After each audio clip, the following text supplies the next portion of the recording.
Mengapa ada mimpi yang terasa itu sangat sepertinya nyata mimpi ini, tapi ada juga yang kemudian mimpi sadar bahwasanya ya ini tidur, ini hanya mimpi, seperti itu. Teman-teman pasti juga pernah merasakan itu, bukan?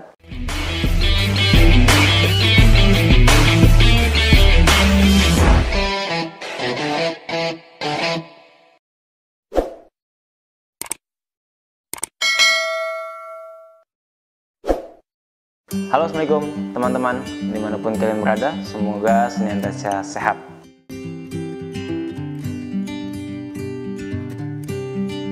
Di dalam keseharian manusia, tidur adalah salah satu proses untuk menjaga tubuh manusia agar tetap sehat dan juga fit. Banyak permasalahan tubuh dan juga proses detoksifikasi terjadi saat kita tidur.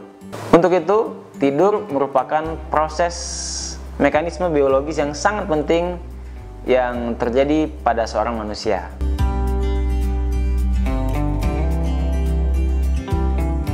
Tidak hanya dalam sudut pandang biologi, ternyata jauh sebelum ilmu biologi muncul, Islam telah membahas mengenai tidur. Hal ini sebagaimana yang tercantum dalam Al-Quran surat Ar-Rum ayat ke-23. Dan di antara tanda-tanda kekuasaannya ialah tidurmu di waktu malam dan siang hari, dan usahamu mencari karunia-Nya. Sesungguhnya, pada yang demikian itu terdapat tanda-tanda bagi kaum yang mendengarkan. Quran Surat Ar-Rum ayat ke-23.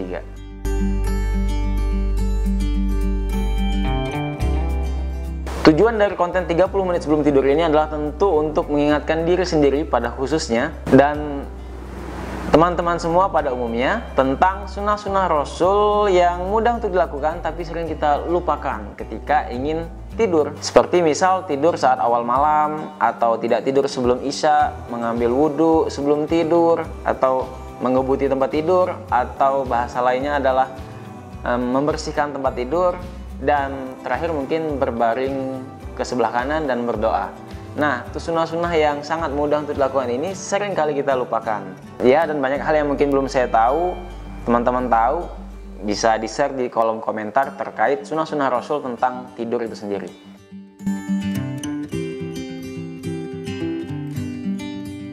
Selebihnya saya ingin lebih banyak berkontemplasi dan merenung bersama teman-teman sekalian tentang pertanyaan yang sering terlintas dalam benak saya tentang tidur itu sendiri.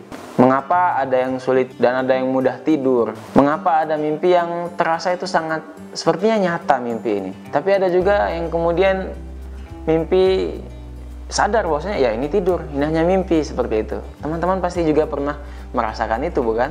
Kemudian bagaimana proses mimpi itu bisa terjadi pada diri kita? Kadang kita merasa mimpi itu bahagia, kadang kita merasa mimpi itu sedih. Apakah kita tidak bisa memilih mimpi indahkah malam ini? Bisakah kita memilih mimpi itu sedihkah malam ini? Atau ketika kita lagi ingin bertemu seseorang terus kita memimpikan mimpi bertemu orang tersebut, bisakah kita merekayasa mimpi itu? Tapi ternyata kita orang yang pasrah dengan mimpi.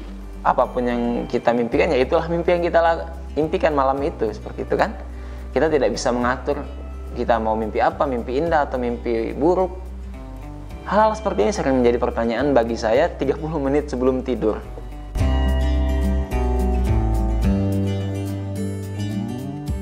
Kemudian membandingkan tidur dengan meninggal atau mati. Apakah sama rasanya ketika kita sudah meninggal itu seperti tidur, terlelap, pindah dimensi lain, tidak sadar keadaan fisik kita di mana?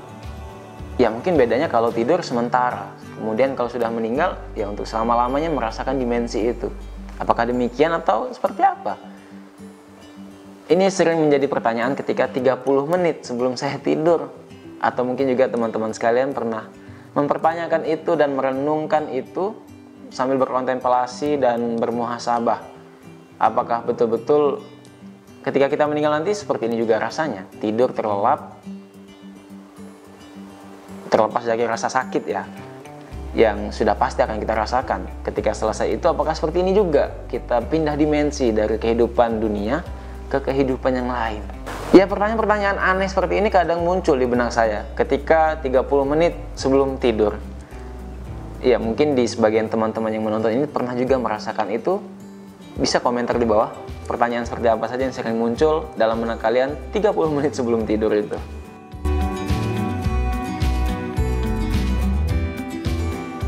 Nah, agar agak sedikit ilmiah, kita akan coba lihat melansir sedikit sumber dari Medical News Today. Dia mengatakan bahwasanya ada beberapa penjelasan yang mungkin bisa menjawab asal-usul mimpi yang sempat saya singgung tadi. Yang pertama, mewakili harapan dan keinginan dari alam bawah sadar kita. Yang kedua, menafsirkan sinyal acak dari otak dan tubuh selama kita tidur. Nah, bisa jadi banyak hal yang kita alamin selama kehidupan dan itu secara acak dia pilih. Nah, itulah yang menjadi mimpi kita pada malam hari itu. Yang ketiga, mengkonsolidasikan dan mengumpulkan informasi yang selama kita sebelum tidur atau siang hari yang sebelum kita tidur itu, sehingga terkumpullah menjadi satu ke dalam mimpi tersebut. Dan yang keempat, bekerja sebagai bentuk dari psikoterapi pada tubuh kita. Mimpi bekerja sebagai bentuk upaya psikoterapi terhadap diri kita sendiri. Para peneliti berspekulasi bahwasanya bermimpi itu adalah proses ataupun cara untuk melayani fungsi-fungsi dari berikut ini. Yang pertama, memproses ulang secara offline dari proses-proses yang telah alami selama kehidupan nyata dan dicatat, direkam, dan diingat dalam mimpi tersebut. Yang keempat, membantu mengembangkan kemampuan kognitif. Yang kelima, mencerminkan fungsi mental yang sadar dengan cara psikoanalitik. Dan yang keenam adalah sebuah kesadaran yang unik, yaitu menggabungkan antara masa lalu, kondisi saat ini, dan kondisi yang diharapkan di masa depan yang akan datang. Jadilah ia sebuah fungsi-fungsi yang diharapkan dari sebuah mimpi itu sendiri. Itu kata peneliti-peneliti yang sudah menjalankan penelitiannya terhadap mimpi yang kita alami.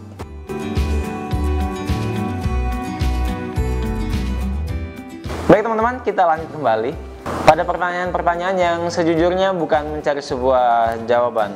Pertanyaan-pertanyaan tersebut muncul dari perenungan saya tentang flow kehidupan yang ternyata di dalamnya itu ada masa, ada bagian yang kita alami, yang kita sebut yaitu tentang tidur. Nah, selama 30 menit sebelum tidur itu saya merenungkan itu dan mencoba berkontemplasi, mencoba untuk merenungkan itu kenapa bisa kita sampai ke titik tidur sebelum kita tidur. Itu menjadi pertanyaan tersendiri bagi saya dan mungkin beberapa dari teman-teman yang menonton. Bagi saya 30 menit sebelum tidur adalah waktu yang tepat untuk kita bertanya-tanya tentang tidur. Ada pertanyaan kita itu saya bisa, saya perasaan itu. Karena saya ingin ada ujian yang sangat penting bagi hidup saya.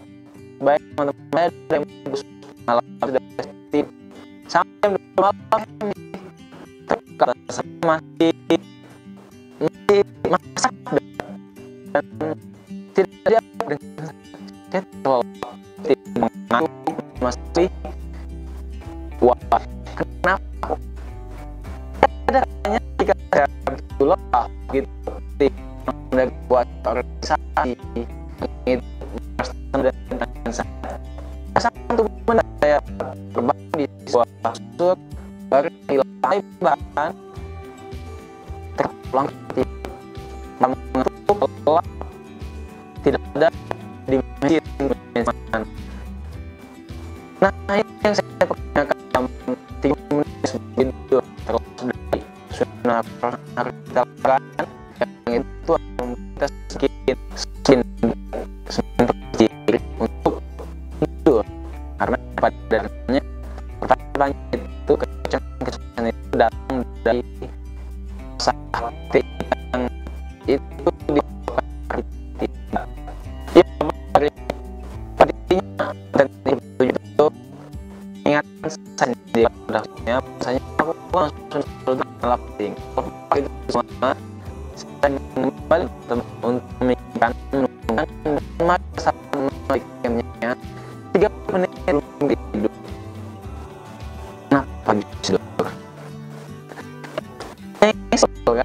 Kita tidur, kenapa bisa jadi dari kita sudah mengirimkan mengirimkan di mana hemat bangun ya kita tidak sadar kita memanggil itu tidur terus kita seperti dan itu banyak fungsinya di sebenarnya 3 menit tidur lalu sebenarnya kita menunggukan kontemplasi dan muhasabah atau sebelum kita lakukan saja pada mengenal pada prinsip pada yang karena kita kalau saja kita ketih selesai dan saat sebelum itu adalah waktu yang tepat kita mengevaluasi dan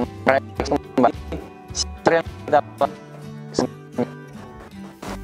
bisa bermasalah jika tidak bagus lagi setelah kita benar sudah siap saja jika kita ketemu kawan yang Assalamualaikum.